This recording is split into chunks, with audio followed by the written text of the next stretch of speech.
Indian Prime Minister Narendra Modi and U.S. President Donald Trump spoke to each other over a phone call. And this is the fifth telephonic conversation between the two leaders after U.S. President Trump returned to the White House in January this year. The two leaders reviewed progress in India-U.S. comprehensive global strategic partnership.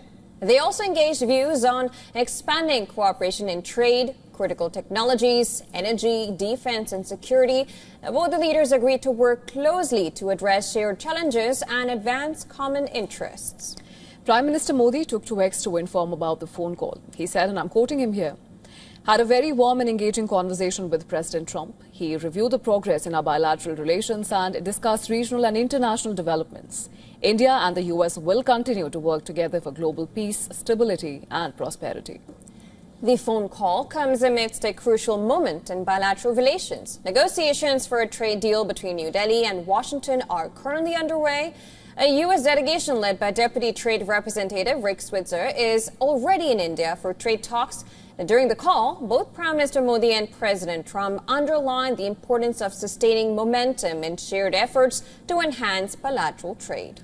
The talks between Prime Minister Modi and President Trump comes just a week after Russian President Vladimir Putin visited New Delhi for a 23rd annual India-Russia summit, boosting New Delhi's special and privileged strategic partnership with Moscow. Well, during Putin's visit, both sides signed a series of agreements for increasing bilateral trade and partnerships in nuclear energy, labor mobility, defense and security.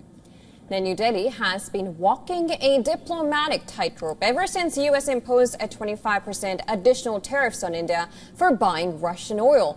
Washington has repeatedly urged New Delhi to cut off its Russian oil purchases. Importing Russian crude has put India in a geopolitical bind and soured relations with the U.S. Disagreements over U.S. dairy and agriculture imports have also delayed the conclusion of a bilateral trade deal, further straining Indo-U.S. relations. Union Minister Piyush Goyal has said that the ongoing trade talks between Indian and U.S. officials are progressing well. However, the minister has ruled out any deadline for signing a deal. Now, the phone call between the two leaders underlines the resilience of the larger India-U.S. relationship. It also is an affirmation that New Delhi will continue to maintain its strategic autonomy and balance its relations with Washington and Moscow.